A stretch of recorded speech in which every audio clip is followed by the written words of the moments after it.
Hi, this is Arve from Audrey Horne, and you're watching CMS TV.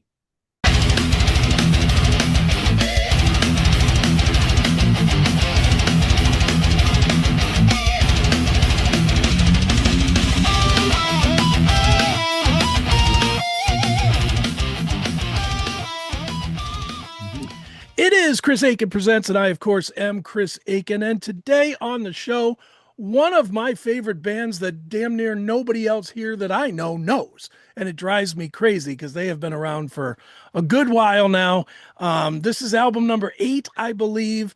It is album number 1 as far as the best one of the 8. This is a great record. It is called Achilles, out on September 4th. The band is Audrey Horne.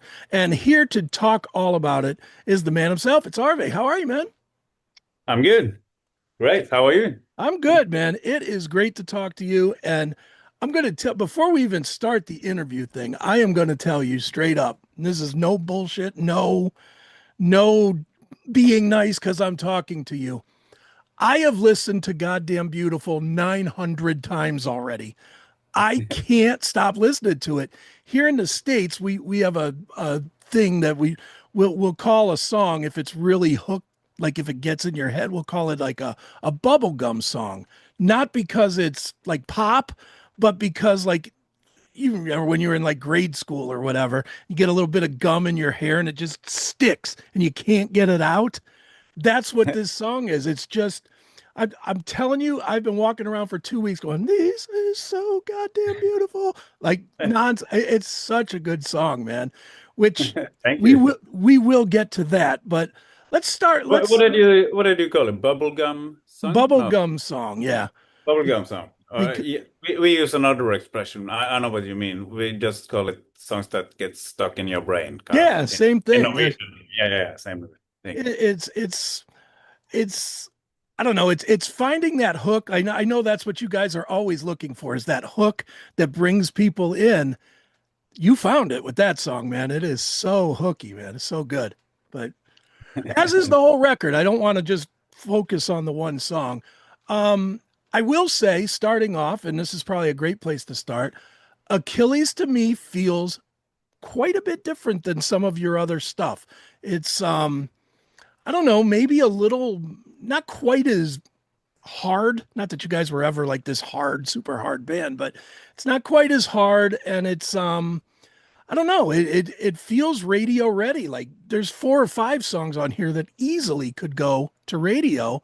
So why don't we start there, man? Tell us about writing this record, and was there something that changed with you guys that made you kind of veer in a slightly different direction? Yeah, it's funny that you point that out because for me that was one of the things I tried to accomplish both with the songwriting and production. Like you say, we've never been a really heavy band. I mean, the start it was a little more, what should you say, a more like the heavy side of the grunge, maybe Hmm. from Alice in Chains, Soundgarden, a little Fate No More-ish, and then we'd be yeah, well, maybe a little more progressive on the second one. Got a little more like Toolish inspired, maybe. And then we started to move towards the like classic hard rock, heavy metal Hmm. thing. So I think probably in from that point of view, our last album, The Devil Spell, were a little harder in general, Hmm. and that's what we tried to do then. And it's also maybe little bit more progressive, at least from the from 2 previous album before that. So that was one thing I wanted to do now, to keep some of that heavy stuff and progressive stuff, but also go more direct, have like a little shorter songs and not necessarily a lot lighter, but yeah, more energy to it, kind of. Sure, definitely. So yeah, maybe it is a bit lighter, even though it sounds weird from a. I mean, it's very rock and roll, and there's obviously a lot of influences on There, here. there is, and there's a lot of, and that's kind of you're kind of saying exactly what I was hearing. You know, a lot of the old stuff I would relate to, like in Alice in Chains, especially. I would definitely put you sort of in that box. I would say with Achilles, this is, I mean, there's songs that remind me a lot of Thin Lizzy. There's the one song, I can't think of the name of it, or I would say it, right near the end that has kind of that Iron Maiden-y sort of a gallop to it there at the end. I Yeah. mean, there's a lot of different influences and maybe even older influences than you were reaching to in the back in the past, right? Yeah, that's a lot of influences. But I mean, all of us grew up listening to bands like the one you mentioned, Thin Lizzy, Iron Maiden, Kiss. It's a Mhm. huge inspiration for me and the other guitar player. Also Led Zeppelin, of course. Even Guns N' Roses, Metallica. There's not that much Metallica on this album, at least, I think. But all of the others, you can probably find something that, yeah, Sure. fit. And of course, we use a lot of the twin guitar stuff. Hmm. So that's, yeah, obviously sounds a bit like Thin Lizzy Maiden-ish, probably. Sure. Well, Scorpion Arve, is another one, yeah, definitely. right. Well, for you, Arve, you personally, and for people that don't know, you have another band out there that is one of my monstrous favorites with Enslaved. I'm such a fan of that kind of music. Is it hard for you to kind of put yourself into this box or that box to write? Because I mean, Enslaved is nothing like this, and I imagine you can't just sit down and write an Enslaved song and then write an Audrey Horne song. I imagine that it doesn't work like that.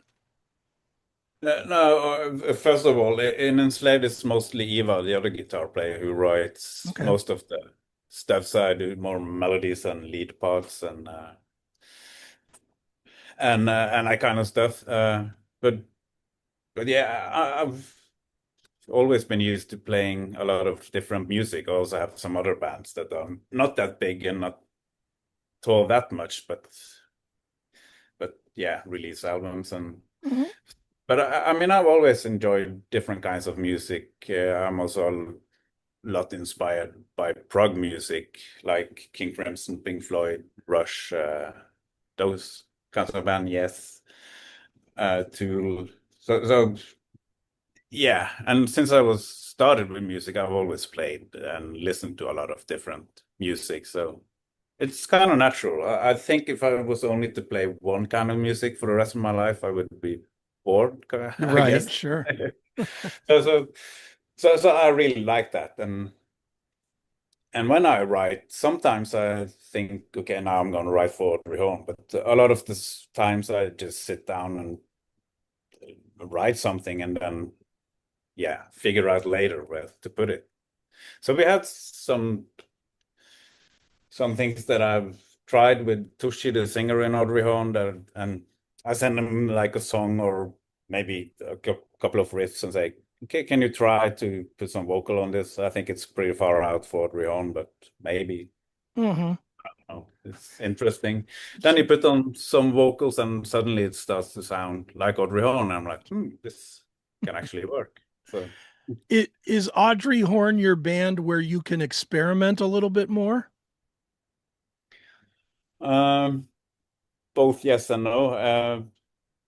I have the freedom to experiment, but I've tried to experiment more in the past, I think, because some of the other guys are more like straight heavy metal rock dudes. So if I go too proggy with too many different times signatures and stuff, they'll be like, nah, you can do this in your other bands, man. Come on. That's not it. But so both yes and no. I have Right. some other less known bands that I can be That you even can more. really mess around with, right? Yeah, yeah, yeah. I hear you. Well, let's dig into this record, man, because like I said, I love this. I'm really not kidding you when I'm telling you I cannot stop playing it. It is by far my favorite record that I have right now. I have played it and played it and played it. I got a lot of songs that I like. I told you at the beginning I want to talk about it. Goddamn Beautiful is fantastic. It's just a great song, but it's a different song for you guys. First time you let Espen sing, I think. Um, what led to having him sing on this? And did you try it the other way and it didn't work, or did he want to step up with this, or is it his song? I mean, what led it to having a different vocalist? Because that's a bold move. Hey metalheads, tired of waiting for new episodes? Crave the real raw classic metal show? For just $4.99 a month, you can become a CMS VIP. You get every episode a full week early, completely uncensored and 100% commercial free. It's the only place to interact directly with the show, plus you score the Fast Pass, so your song requests get bumped straight to the head of the line on every live version. So what are you waiting for? Subscribe right now at classicmetalshow.locals.com and become a CMS VIP today. Well, there is a story behind it because actually Espen wrote the song, or at least the idea for the song. He had the verse and the chorus, but he wrote that on acoustic guitar and he sent me this idea, and he was singing just like bloody blah blah blah blah blah on the verses, and then he had that line, "You're so goddamn beautiful," on the chorus. Mm-hmm. And like you say, it got stuck in my head, and I was going around singing it, couldn't get it out of my head. I was like, damn, man. So then I was like, okay, well, we need to try to arrange this. Electric. So then we did, and it was actually one of the hardest songs to find the right tempo and feel to. I mean, it feels natural now. We tried a bunch of different tempos and up and down a few BPMs to get the right energy, not too fast, not too slow, and to find a swing on it. Mm-hmm. And actually, like you said, Toshi, the lead singer, sang it first because it was the plan that Espen was going to sing a song on the album because he got a like big role in the live shows, but haven't really. I mean, he do a lot of backing vocals and talk some in between songs, but never really had sung any lead vocals. But then that song didn't turn out so good, so we skipped that. And Toshi sang this one first, but since I produced the album, I said, something. It feels like there's something missing, or this could be better. So I was like, you know what? I want. Sorry, Toshi, I want Espen to try to sing this one. Right. Like, okay, sure, man. This is a song also. I mean, sure. So then that felt a little more right for the song, I think. So right on. Did you need to change the arrangement any when you switched vocalists? No, we didn't. Okay. Because I mean, he wrote it, so we kept kept it in the same harmonic way. We didn't change that. So yeah, it worked for both of them. So no, right on. I just muted his vocal and take that track out, put this track in. Yeah. Right on. The other one I wanted to ask you about, and I mentioned it earlier, but I couldn't think of the name. Now I got the name. Insanity. Obviously, Iron Maiden influenced. Tell me about this one, and specifically tell me, is it intimidating to make something that people are going to relate to such an iconic band like Iron Maiden? I don't know. I think we've never been scared of like our influences. That's kind of obvious, I guess, on the last 3 or 4 albums at least. So, but yeah, the song was actually written. I wrote it for the last album, but then we couldn't quite get it finished. We started recording it, so actually some of the recordings are from the last session. We tried re-recording it, but it just sounded better from the last one. So, right. But it wasn't quite there. So that was kind of like the first song that was written for the album. And yeah, like you said, there's a lot of obvious Maiden influences. Even the lyrics are inspired by "Hallowed Be Thy Name." So and that story. So yeah, but nah, I don't mean. I mean, it got some obvious Maiden influences, but there was. I mean, when Toshi's singing it, he doesn't sing anything like Bruce Sure. So No, it's kind of, that it's kind of, gallopy part. It's you yeah, and yeah, yeah, it's you and Thomas, really. With that yeah, gallopy dun dun dun dun dun dun. That's what it is. yeah, yeah. And yeah, there's a lot of guitar stuff on that. Right, I was definitely. like, well, people think this is boring. Should we drop the whole last part of it? Because I thought about just cutting it after the like third chorus, after the midsection, and drop the Hmm. whole outro section. But it's like, oh fuck it, I like it, and why not? Right on. People, heavy metal people like guitar, so That's right. there's a lot of them. But yet, speaking of the heavy metal people, you throw everybody a curveball right in the middle of the record with Pretty Little Lies, like a true ballad. That's that one, it's such a shift in the record, like because Goddamn Beautiful is really rocking, and then all of a sudden it's like whoop, put on the brakes. Tell me a little bit about that one, and specifically, did you purposely put it after Goddamn Beautiful to kind of really shift the flow of listening to the record? The first, that song was the song that changed the most from like the demo or pre-production part to the actual recording, because in the at first that's also Espen's the bass player's idea, Hmm. but he had like this really heavy Zeppelin vibe to it, like Kashmir type of thing. That Sure. was like the main part of the song. And then we wrote a midsection that was gonna be like I put a guitar solo on it. That's still what's on the song. And then Toshi, the singer, listened to it and it was like, "Hey, I want to sing on this. This could be a great chorus." So he did that, and I was like, maybe that should be the chorus. But Right. then the other part of the song doesn't really work. So what if we write a new verse and yeah, make it into a more ballad kind of thing, Sure. atmospheric stuff. So that changed a lot. But then it's suddenly all the pieces fell together, and yeah, I I really think like that that. that's how it works most of the time, isn't it? You try things, and then eventually it just works. Yeah, but it would be also talked about. I kind of had a feeling I wanted a ballad on this one because we on the let me think, third album we have the song "Sail Away," which Hmm. also is like one of the songs the fans really relate to and always works great live. And we hadn't had a like ballad since that one, and that was like 15 years ago. So I Sure. was like, why not do another?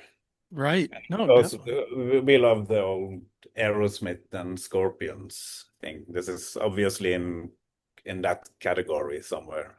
Right. No, And, definitely. and also, a lot of times those ballads from the like heavy metal bands came like not on at last on the record, which could be a natural sequence for it. But so no, let's put it last on like side A. We always think about side A, side B. Sure. That's was more common back in the days. Well, So it's so coming that was back though yeah. with vinyl. Vinyl is coming back, so you know. Yeah, even CDs I've heard Hmm. on the way back. So that's really cool. I mean, we're old school, so we love that. To, like buy an album, you go home, you put it on, you look at the artwork Right. and get sucked into it more than the streaming kind of 1 minute of this, no next, and Right. yeah, skip this. No doubt. Well, Arve, let's talk about touring because I'd imagine with a brand new record you're planning to tour. What are the plans for the rest of this year and going into next year? This year we're gonna yeah, we're gonna have like a release party in our hometown, and then we're going out in Europe in October, and then we have some shows in Norway by the end of the year. And so far, the only thing planned for next year is some Norwegian shows also. Okay. So yeah, we need to Need to get the booking agent busy. Yeah, we need to. Yeah, we need to plan that after we're done with all the promo stuff for this album, because we have a lot of stuff planned yet, and we also want to actually get back to writing. Okay. Pretty soon, I hope. Maybe not yet, but at the end of the year at least, because from this album to from the previous one, it was like 4 years. So we definitely want to try to shorten that. But... Sure, definitely. Well, let me ask you this, and for people that don't know, I mean, you guys have really built Audrey Horne into a legitimate headlining band in Europe. I mean, you guys are you're a popular band over there. At the same time, you've opened for massive bands. You've opened for AC/DC, you've opened for Motley Crue. Which experience do you like better? Do you like it when you've got, an AC/DC audience, but they're kind of focused on AC/DC? Or do you like it when you play it as a headliner, even if it is, let's say, 3,000 seats instead of 30,000 seats? Do you like that better because it's your fans and your music, or do you like playing the giant shows? Oh, it's two different things. Like you say, it's of course cool to stand in front of a huge audience, but also the stages are like it's more of a distance to the audience, and we're a very energetic rock and roll live band, so we like to interact with the audience a lot. And me and Thomas and the singer Tushi jumps out in the audience all the time, and that's kind of a thing that we're known for, and that people appreciate. So if I had to choose, I would say that I really like the energetic live shows where we get the audience up close, and right on. Well, Arve, on this show we tell everybody, if you're gonna stream it, okay, stream it once, twice, maybe even 3 times, but then buy something. If you like it, buy something. Buy a vinyl, buy a hat, buy a shirt, buy something. Where is the best place for us to direct people to go to buy something from Audrey Horne? Right now, probably the record label, which is Napalm Records. Okay. Yeah. I think hopefully they have a US store. I haven't. No, they do. They definitely do. Should have, yeah. They definitely do. They take all of my money, so. Yeah, right. yeah. So I think that would be probably the best place to go. Okay. Well, I cannot sing enough praises to this record, Arve. It is so great. It is simply called Achilles. It is out on September the 4th. It is the band Audrey Horne. And what am I missing that you want people to know? You tell me. I don't know. Or nothing. Or nothing. Check out the album. It's a great album, I think, also. And we're proud of it. So, yeah. Yeah. Check it out. If you haven't heard the band, check it out. Yes, please do. It's really good. It's a good album to start. Yep, exactly. All right, one more time, everybody. It is Achilles. Audrey Horne is the band. And Arve, this has been really fun, man. Thanks for joining me here on Chris Akin Presents. Thanks for having me.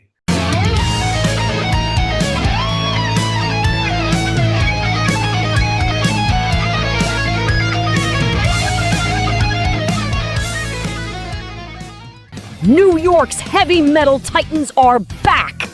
After 10 years, Anthrax unleashes their 12th studio album, Cursum Perficio, September 18th. This is the sound of legends completing their journey. Cursum Perficio, my journey is over. First single, It's for the Kids, is a buzzsaw riff monster! Explosive drums, howling hooks, and pure Anthrax destruction! Scott Ian, Charlie Benante, Frank Bello, Joey Belladonna, and Jonathan Denice deliver the thrash masterpiece you've been waiting for. Get the 2-disc vinyl set right now, available at the bottom of your screen. Anthrax, Cursum Perficio, September 18th. This is the one you